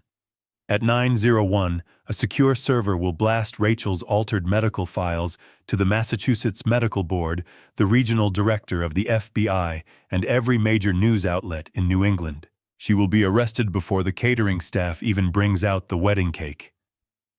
He reached over and tapped the face of his expensive gold watch. 9 o'clock sharp, Harrison. Do not be late. It would be a terrible shame to ruin such a beautiful celebration with a federal indictment. I sat perfectly still, letting my shoulders slump forward in utter defeat. Inside my chest, my heart was hammering with a fierce, triumphant rhythm. I wanted to laugh. I wanted to stand up and applaud his spectacular arrogance. He thought he was holding a knife to my throat, completely blind to the fact that he was standing on a digital landmine I had buried for him. He was demanding a live public financial transfer into a cartel crypto wallet. He was practically begging me to provide the FBI with the final irrefutable piece of evidence they needed to secure a life sentence. But I could not let him see even a single fraction of that victory. "Please, Preston," I begged, my voice cracking perfectly. "Do not do this to her. She loves her career. It is all she has ever wanted since she was a little girl. You have the company now. You have the shell accounts. Is that not enough? Can you not just let her practice medicine in peace?" Preston straightened his posture, looking down at me with absolute unfiltered disgust. His massive ego was completely saturated by my pathetic display of weakness. "It is not about the money anymore, old man," he sneered. "It is about control. I need to know that you understand exactly who is in charge of this family now. You will make the transfer or I will break her. It is really that simple." He picked up his sleek black smartphone, slipped it back into his tailored jacket, and turned toward the door. "Wait," I called out weakly, raising a trembling hand. He stopped with his hand resting on the brass doorknob, glancing over his shoulder with a look of supreme irritation. "I will do it," I whispered, staring down at my desk to hide the cold fire burning fiercely in my eyes. "I will authorize the digital transfer tomorrow night at 9 o'clock. Just promise me you will delete those horrible files. Promise me you will never threaten my little girl again." Preston let out a low, triumphant chuckle. "As long as you follow my instructions, Harrison. Rachel will be perfectly safe. I will see you at the Four Seasons tomorrow. Make sure you wear a nice tuxedo. We are going to take a lot of pictures." He opened the heavy door and walked out, leaving me entirely alone in the quiet office. The trap was completely set. The final piece of the puzzle had just been violently shoved into place by the enemy himself. I picked up my secure phone and dialed Victor Thorne to give him the final confirmation. The federal agents were on standby. Rachel was prepared for the hardest performance of her life, and I was ready to watch a monster destroy himself in front of the entire world. The magnificent stage was now finally set for the ultimate grand finale tonight. There was absolutely no turning back. Saturday evening arrived with a biting chill in the Boston air, but inside the grand ballroom of the Four Seasons Hotel, it was a world of blinding golden warmth. I stood near the entrance, adjusting the cuffs of my black tuxedo, taking in the sheer opulence of the massive room. Crystal chandeliers the size of small cars hung from the vaulted ceilings, casting a soft, romantic glow over the immaculate floral arrangements. A live string quartet played a delicate classical melody in the corner, their music floating over the gentle hum of 200 elite guests. It was a gathering of the most powerful people in the city. Politicians, shipping magnates, and hospital board directors all mingled together, holding crystal flutes filled with expensive vintage champagne. To anyone looking in from the outside, it was the absolute picture of high society perfection. But to me, it was a terrifying cage. Preston was entirely in his element. He wore a custom-tailored midnight blue tuxedo. He worked the massive ballroom with the effortless grace of a seasoned politician. I watched him from my quiet table near the back, nursing a glass of sparkling water. He was shaking hands with my oldest business partners, charming wives of my board members, and laughing loudly at jokes he probably did not even understand. He moved through the crowd with supreme arrogance, completely convinced that he was the smartest man in the entire building. His cartel enforcers were there too, wearing rented tuxedos that barely concealed their muscular frames. They stood near the emergency exits and the catering doors, trying to blend in, but looking like wolves hiding among a flock of sheep. But it was Rachel who truly commanded my attention. My beautiful daughter wore a stunning emerald green gown that brought out the vibrant color of her eyes. She was a vision of elegance. Watching her play her part was the most heartbreaking and awe-inspiring thing I have ever witnessed. She stood by Preston's side, smiling radiantly, laughing at his jokes, and leaning into his shoulder with perfectly feigned affection. Every single person in that room believed she was a happy bride-to-be. Only I knew the profound psychological torment she was hiding behind that brilliant smile.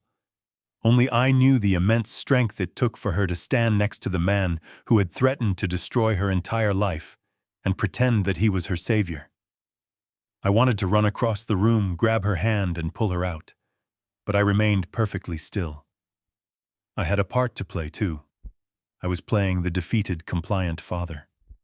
I sat slumped in my chair, looking tired and overwhelmed by the grand festivities. Every few minutes, Preston would glance over at me from across the room. It was never a warm look. It was a cold, calculated check. He was making absolutely sure I was still in my place. He was making sure I had the digital tablet ready for the final transfer of the $1.4 million. Each time our eyes met, I gave him a submissive nod. He would smirk, turn back to his wealthy audience, and continue his grand performance. He thought he had me completely leashed. He had absolutely no idea that Victor Thorne and 24 federal agents were sitting in black vans in the underground parking garage, monitoring every single breath he took. The tension inside me was unbearable.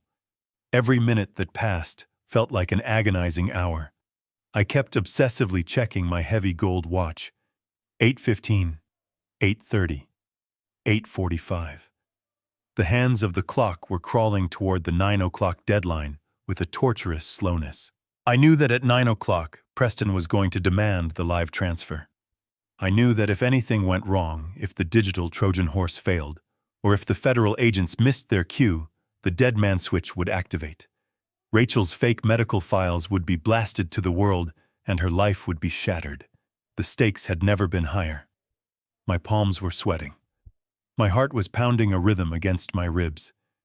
Before we continue to the grand finale of this story, if you are listening to this right now, and you are ready to see this arrogant scammer finally go down, hit the like button and subscribe to the channel. Let me know in the comments if you would have the patience to sit through a dinner with a monster, just to spring the perfect trap. The string quartet transitioned into a softer melody as the waitstaff began clearing the empty salad plates.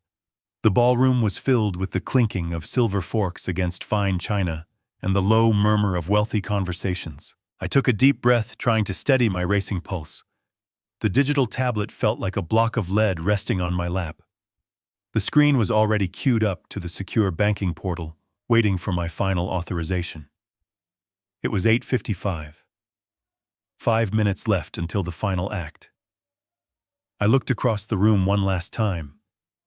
Rachel caught my eye. Just for a fleeting second, the fake smile dropped. She gave me a tiny nod. She was ready. We were both finally ready. At 8:58, Preston broke away from a group of hospital directors. He walked toward the center of the ballroom, picking up a silver spoon and a fresh glass of champagne from a passing waiter's tray. The music slowly faded away. The low hum of conversation began to quiet down. Preston smiled, his dark eyes sweeping across the massive room, drinking in the absolute attention of 200 elite guests. He raised his hand. He tapped the silver spoon against the crystal glass. The clear, ringing sound echoed through the silent ballroom. It was time for the speeches. It was time for his ultimate victory lap. And it was time for me to finally destroy him.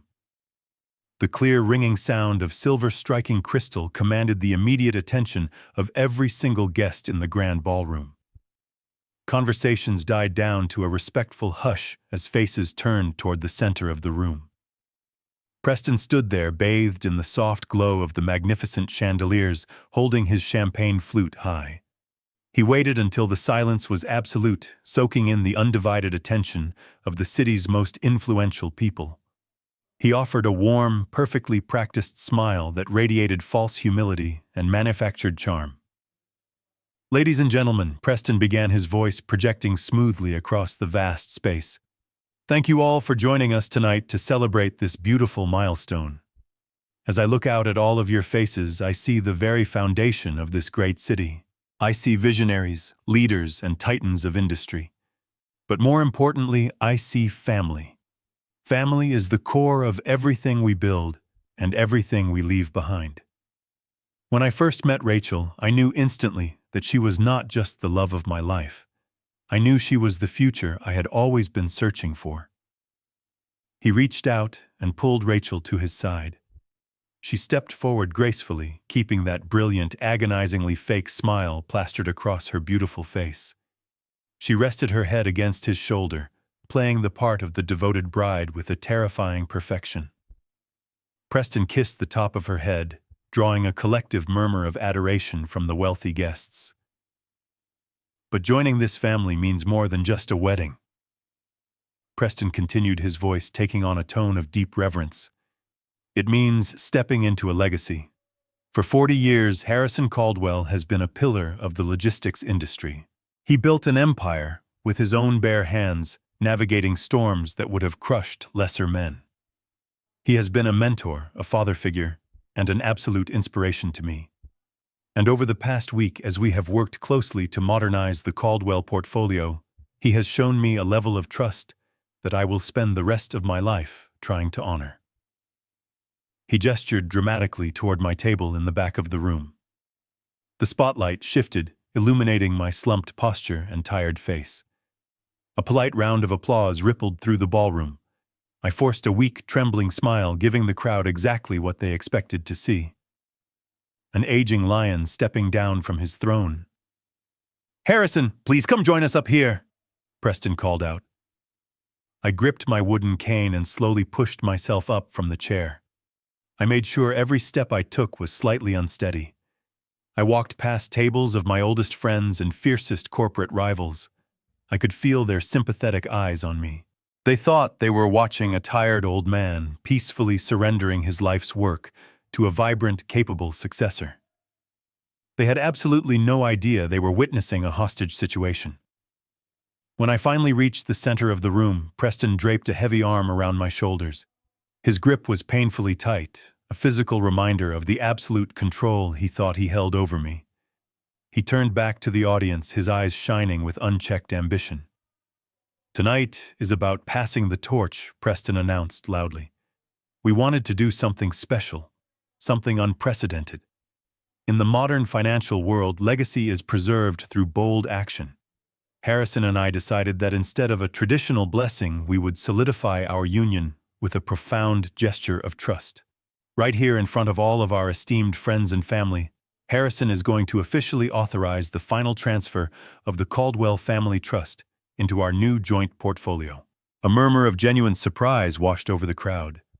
It was an incredibly unorthodox move, airing private financial matters at a social gala. But Preston's delivery was so smooth, so confident, that the elite guests simply accepted it as a theatrical display of extreme wealth. Preston snapped his fingers. A waiter stepped forward immediately, carrying a silver tray. Resting on the center of the polished metal was a sleek black iPad, its screen glowing brightly against the dim lighting of the ballroom. Preston picked up the device and held it out to me. The screen displayed the final confirmation page of the untraceable offshore crypto wallet. The amount was clearly listed: $1.4 million. All it required was a single tap on the bright green button labeled Send. I reached out with trembling hands and took the heavy tablet. My fingers hovered over the smooth glass. The entire room was completely silent, waiting for the historic corporate transaction to be finalized. Preston leaned in close, wrapping his arm even tighter around my fragile shoulders. He pressed his cheek against mine, posing for the flashes of the society photographers hired to document the evening. To the crowd, it looked like a touching embrace between a father and his new son. But as he smiled for the cameras, he whispered directly into my ear. His voice was no longer warm. It was a cold, venomous hiss. "Press send, old man, or your daughter goes to prison," he whispered maliciously. "You have 3 seconds before I signal my men to upload the files. Do it now." I stood there, feeling the heat of the stage lights beating down on my face. I could smell the expensive cologne radiating off Preston's tailored suit. I could hear the shallow, terrified breathing of my daughter standing just 2 feet away. This was the moment Damien Russo had spent months meticulously planning. This was the absolute peak of his criminal career. He thought he had completely conquered the Caldwell family. I stopped trembling. The facade of the frail, defeated old man melted away in an instant. I straightened my spine, standing tall for the first time in weeks. I turned my head slowly and looked directly into his dark, greedy eyes. The arrogant smirk on his face faltered for a fraction of a second as he felt the sudden, terrifying shift in my posture. I did not say a single word to him. I simply looked away, casting my cold gaze over the 200 elite guests waiting in the silent ballroom. I looked at the string quartet, the catering staff, and the heavy oak doors at the back of the room. Then, with a perfectly steady hand, I pressed the bright green button, Send. The moment my finger tapped the smooth glass of the screen, the entire atmosphere in the grand ballroom shifted. Preston leaned back, a victorious exhale escaping his lips. He raised his champagne flute toward the ceiling, fully expecting the massive digital projector suspended above the stage to flash a bright green confirmation graphic of the offshore transfer. He expected the elite crowd to erupt into polite congratulatory applause. He expected to stand there as the undisputed king of the Caldwell Empire. Instead, the enormous white canvas dropped down from the ceiling with a heavy mechanical hum. The high-definition projector flared to life, casting a brilliant beam of light across the darkened room. But it did not show a bank logo. It did not show a romantic montage of engagement photos. It showed the stark black and white feed from the hidden camera located inside my daughter's kitchen. The high-fidelity audio system previously used to amplify the delicate string quartet suddenly blasted the harsh, grating sound of Preston's true voice. The crowd froze. Hundreds of crystal champagne flutes were lowered in absolute confusion. On the massive screen, a 20-foot-tall projection of Preston was violently backing Rachel against her marble kitchen counter. His face was twisted into a vicious, predatory sneer. The audio echoed off the vaulted ceilings, completely clear. "You hesitated when he wrote the check," the digital ghost of Preston hissed out into the silent ballroom. "If you ever look at him like a scared little rabbit again, I will not wait until the wedding. I will ruin you right now. Do you understand me?" A collective, horrified gasp ripped through the crowd.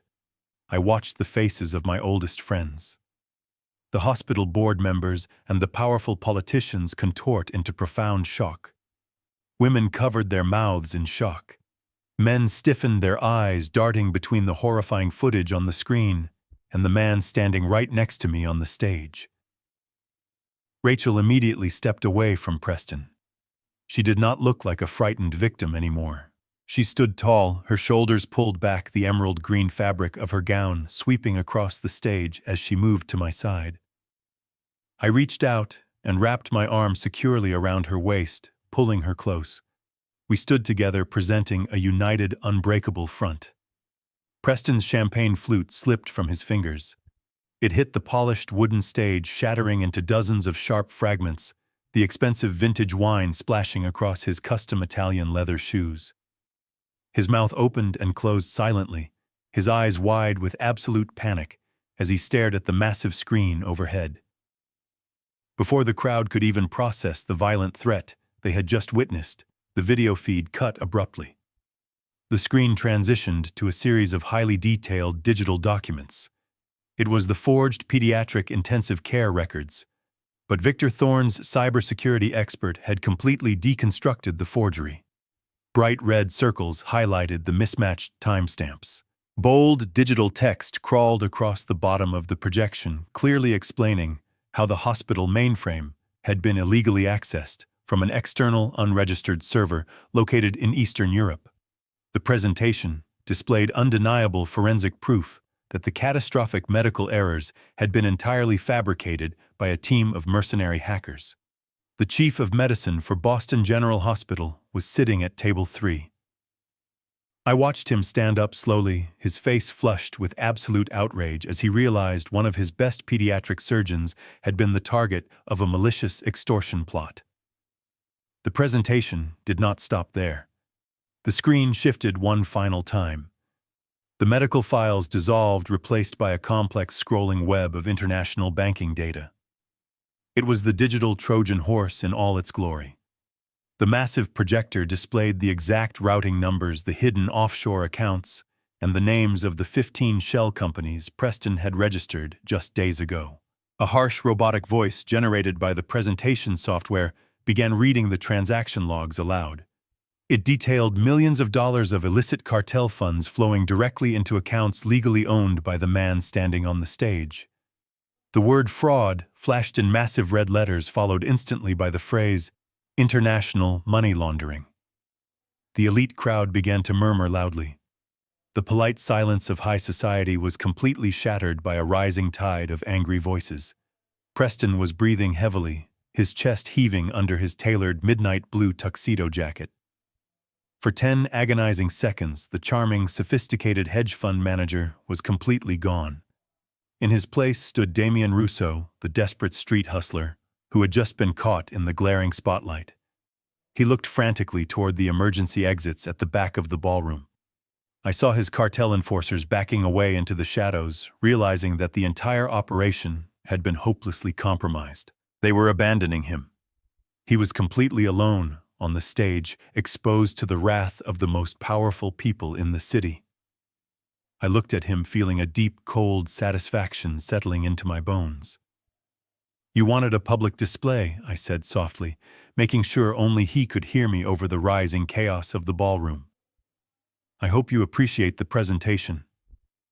But the profound panic in his eyes only lasted for a moment.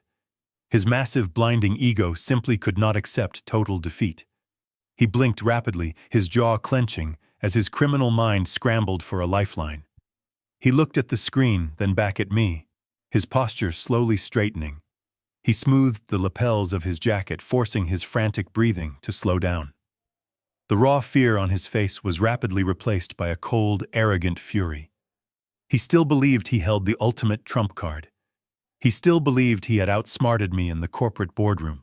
He thought the footage was just an elaborate smear campaign, a desperate attempt to embarrass him in public. He sneered at me, a cruel, mocking laugh escaping his throat as he grabbed the microphone from the nearby podium. He gripped the cold metal of the microphone stand, his knuckles turning stark white as he let out a loud, booming laugh that echoed awkwardly through the massive ballroom. It was a desperate, hollow sound, completely devoid of genuine amusement. He looked out at the sea of horrified faces, his eyes wide and frantic, trying to project an aura of absolute control. "Ladies and gentlemen, please calm down," Preston announced, his voice cracking slightly on the last word. "What you are seeing up on that screen is nothing but a terrible, confused misunderstanding. It is a fabricated smear campaign created by a man whose mind is tragically deteriorating." He turned and pointed a stiff finger directly at my chest, his mask of sophisticated charm completely dissolving into raw malice. "Harrison is suffering from severe dementia. He does not even know what day it is, let alone how to operate a digital projector. He is sick, and he is lashing out because he is terrified of letting go of his precious company." The elite crowd did not murmur in agreement. They did not nod in sympathetic understanding. They simply stared at him in absolute silence, the overwhelming weight of the forensic evidence projected behind him, rendering his desperate lies completely useless. But Preston could not read the room. His massive ego blinded him to the reality of his own destruction. He took a step closer to me, aggressively invading my personal space, trying to use his physical size to intimidate me one last time. He lowered the microphone, but his voice was still loud enough to carry across the tense, quiet stage. "You think a fake video and some altered bank records are going to save you?" he hissed, his face twisted in pure rage. "You think you can embarrass me in front of these people and just walk away? You are out of your mind, old man. I own you." He turned back to the audience, lifting the microphone to his lips again, his voice rising to a frantic shout. "You can project whatever fake documents you want up there, Harrison. It does not change the legal reality. I own Caldwell Logistics. I have the legally binding signed restructuring documents locked in a secure vault. I possess absolute signing authority pass over every single asset, warehouse, and maritime contract this family holds. He laughed again, a harsh, grating sound that bordered on sheer hysteria. You gave it all to me. You signed the LLC transfers right in your own office. You cannot touch me. Nobody in this room can touch me. I am the sole primary beneficiary, and by tomorrow morning I will liquidate this entire pathetic empire and leave you with nothing. He stood there breathing heavily, chest puffed out, waiting for his grand declaration of victory to crush my spirit. He waited for me to crumble, to beg, or to collapse under the weight of his supposed legal checkmate. Instead, I calmly reached out and took the microphone directly from his trembling hand. He was so stunned by my steady, deliberate movement that he simply let it go. I did not raise my voice. I did not shout. I did not need to. When you speak the absolute truth, you do not need to yell for people to hear you.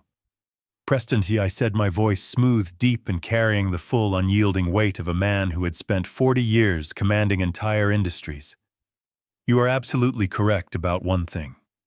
I did sign a very thick stack of legal documents in my office on Friday afternoon, and you do in fact hold absolute legal ownership over the entities listed in those files. I paused, letting the heavy silence of the ballroom stretch out for a few agonizing seconds. I turned to look at him, my expression completely devoid of mercy. But you do not own Caldwell Logistics. You never did. You never even came close. Preston blinked, his arrogant sneer faltering as a flicker of genuine confusion crossed his face. What are you talking about? He stammered, his voice suddenly weak. I stepped closer to him, ensuring every single guest in the room could hear the final nail being driven into his coffin. When you confidently marched into my office with your hostile takeover paperwork, you severely underestimated the team I have protecting my legacy. My lawyer, Michael Rosenthal, intercepted your print queue before you even reached my door. We swapped your documents with our own. You did not sign yourself in as the managing partner of my $50 million supply chain empire. You signed legally binding registrations to become the sole owner and primary operator of 15 completely fabricated shell companies. The color rapidly drained from Preston's face. His mouth fell open, but no words came out. The horrific realization of what he had done over the past 48 hours was beginning to dawn on his criminal mind. For the last 2 days, you and your cartel enforcers have been aggressively pumping millions of dollars of illicit syndicate cash directly into accounts that you legally own. I continued, my tone as cold and sharp as a winter blade. You voluntarily built a massive money laundering operation under your own name, and you executed every single transaction on a server that was actively broadcasting your digital footprint to the Financial Crimes Division of the FBI. You built your own cage, Preston, and you locked the door from the inside. No, he whispered, taking a stumbling step backward. No, that is impossible. The crypto wallet, the 1.4 million. I just watched you authorize the transfer. I smiled, a small, grim expression of ultimate victory. That is the best part of all, Preston. The cryptocurrency wallet you provided me was indeed untraceable. But the account I just transferred my money into was not yours. I overrode your destination code. The $1.4 million you demanded as a symbolic gesture of trust was just successfully wired directly into an undercover IRS sting account. You did not just extort an old man today. You actively solicited and received a massive wire transfer from a federal honeypot. The physical transformation of Preston Harrington was absolute and immediate. The sophisticated, arrogant hedge fund manager shattered into a million irreparable pieces. His knees buckled slightly, his hands shaking violently as he looked around the room. He was not looking at elite guests anymore. He was looking at witnesses to his massive federal crimes. He realized with a suffocating, crushing terror that he had never been the predator in this scenario. He had been the prey from the very beginning. He had walked blindly into an elaborate, inescapable trap designed by a mastermind he had foolishly mistaken for a weak, senile victim. The absolute destruction of his life was complete. The silence that followed my revelation was heavy, suffocating, and absolute. For a few agonizing seconds, no one in the grand ballroom moved or spoke. The elite guests, the waiters, the musicians, everyone simply stared at the broken man standing on the stage. Damien Rousseau, the phantom who had built his entire miserable existence on deception, was finally forced to look at his true reflection. His chest heaved. His hands shook.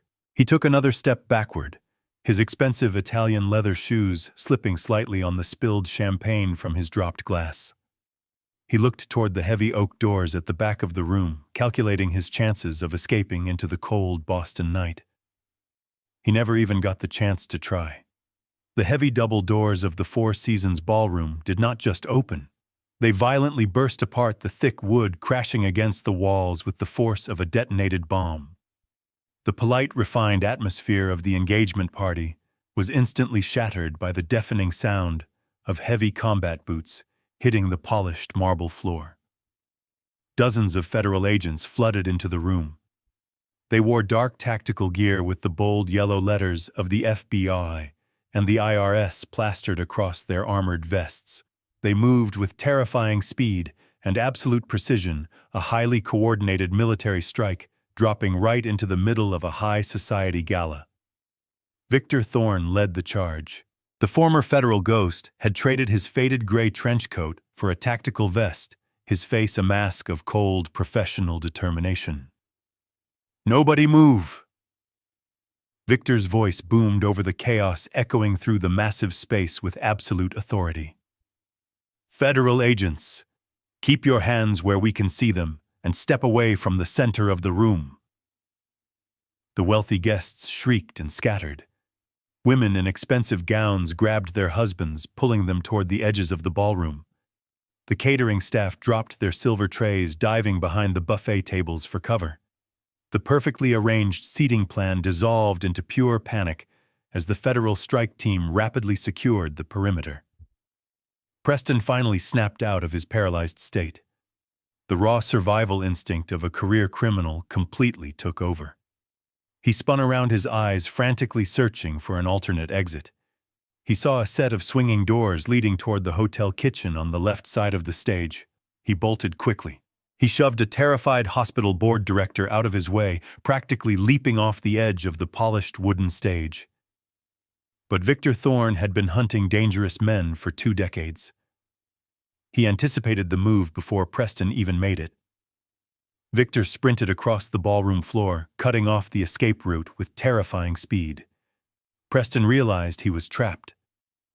He changed direction, desperately weaving through the crowded tables, knocking over expensive floral arrangements and crystal water pitchers in a frantic bid for freedom. He was fast, but he was blinded by pure panic. He did not see the massive multi-tiered champagne tower positioned near the ice sculptures until it was far too late. Victor lunged forward, closing the final distance between them. He grabbed the collar of Preston's tailored midnight blue tuxedo jacket and drove his shoulder hard into the scammer's back. The impact was devastating. Preston was launched forward, crashing headfirst into the magnificent tower of crystal glasses. The sound of 1,000 expensive champagne flutes shattering simultaneously was deafening. Preston hit the floor hard, buried under a glittering avalanche of broken glass and sticky vintage wine. He groaned in pain, trying to push himself up on his bleeding hands, but Victor was already on top of him. The former federal agent planted a heavy tactical boot directly between Preston's shoulder blades, pinning him securely to the ruined floor. "Do not even think about moving, Damien," Victor growled, ripping the criminal's arms behind his back. The sharp, metallic click of heavy steel handcuffs ratcheting shut over Preston's wrists sounded like absolute music to my ears. While Victor secured the head of the snake, the rest of the federal strike team was meticulously taking apart the body. Across the ballroom, the cartel enforcers who had posed as financial consultants tried to slip quietly toward the emergency exits. They were professionals, but they were completely outmatched. The FBI had already identified every single one of them from the security footage at Caldwell Logistics. Agents swarmed the exits, tackling the massive thugs to the floor before they could even reach for their concealed weapons. The elegant engagement party had become a massive crime scene. I stood perfectly still on the center of the stage, my arm wrapped tightly around Rachel. I watched the highly organized chaos unfold with a profound sense of deep settling peace. The nightmare was finally over. The men who had threatened my daughter, who had insulted my life's work, and who had tried to steal my family's legacy were now bleeding on the floor, their hands bound securely behind their backs. Preston was hauled to his feet by two massive federal agents. His beautiful custom suit was torn and soaked in wine. His face was bruised and bleeding from the shattered glass. He struggled against their grip, kicking wildly and screaming obscenities that echoed off the crystal chandeliers. He looked back at me, his eyes wide with a mixture of absolute hatred and complete disbelief. "You set me up!" Preston screamed, spit flying from his lips as the agents dragged him toward the exit. "You ruined me! I will kill you, Harrison! I will take everything from you!" I did not flinch. I did not shrink away from his frantic threats. I let go of my wooden cane. It clattered loudly against the wooden stage floor, a useless prop that I no longer needed. I straightened my spine to its full commanding height. The tired, stooped posture of the weak, senile old man completely vanished in an instant, leaving only the aura of a ruthless titan standing completely victorious. The days following the raid at the Four Seasons were an absolute whirlwind of flashing cameras, federal depositions, and endless meetings with my legal team. The spectacular collapse of Damian Russo and his international romance scam syndicate completely dominated the national evening news cycles for several weeks. Every major newspaper on the eastern seaboard ran extensive front-page stories detailing how a supposed hedge fund genius had been meticulously dismantled by the very man he thought he was effortlessly manipulating. The sheer scale of the federal bust was unprecedented. The digital Trojan horse we had planted in the shell company infrastructure provided the FBI with everything they needed to tear the criminal network out by its deepest roots. They seized dozens of physical servers hidden in remote locations across Eastern Europe. They froze millions of dollars in illicit offshore cartel accounts. And most importantly, they secured an airtight federal indictment against the man who had dared to threaten my daughter. Preston Harrington was dead and buried, and Damian Russo was denied bail by a federal judge who looked at the mountain of forensic evidence with absolute disgust. He is currently sitting in a maximum security detention center, facing over 40 years in a federal penitentiary, without the slightest possibility of parole. His cartel enforcers turned on him immediately, in exchange for reduced sentences, completely sealing his fate. He will never wear a tailored suit again. He will never drink expensive vintage champagne. And he will never ever target another innocent family for as long as he lives. But the absolute greatest victory of this entire ordeal was not watching a monster get locked away behind cold steel bars. It was watching my beautiful daughter finally breathe again. The morning after the raid, Rachel and I sat down in a private conference room at the local FBI field office with Victor Thorne and the lead federal prosecutor. They presented us with the original physical hard drives seized from his hidden local servers. Right there in front of us, the cybersecurity experts permanently purged the fabricated pediatric intensive care files. The fake medical records that had hung over her head like a deadly guillotine were legally and completely destroyed. She was officially cleared of any fabricated wrongdoing, completely shielded by a federal mandate that protected her pristine medical license. The profound weight that had been crushing her spirit was finally lifted. I watched the color return to her cheeks. I watched the bright, passionate light return to her green eyes. A week later, Rachel walked back through the sliding glass doors of Boston General Hospital. She did not walk in with her head down. She walked in with her shoulders pulled back, radiating a fierce, quiet strength that absolutely commanded respect. The horrific ordeal she had survived did not break her. It forged her into something unbreakable. She returned to the pediatric ward not just as a brilliant surgeon, but as a woman who knew exactly how incredibly strong she truly was. With Rachel completely safe and thriving, I had one final crucial piece of unfinished business to attend to. I returned to the executive suite of Caldwell Logistics on a crisp Tuesday morning. The office was quiet, still recovering from the intense shock of the federal raid that had swept through the building just days prior. The employees were nervous, uncertain of what the future held for the company now that the hostile consultants had been exposed as dangerous cartel enforcers. I walked straight to the corporate accounting department on the 4th floor. The desk belonging to my senior auditor, Sarah, was completely empty. I picked up my phone and called Victor, telling him it was finally time to bring her home. The following morning, Sarah walked hesitantly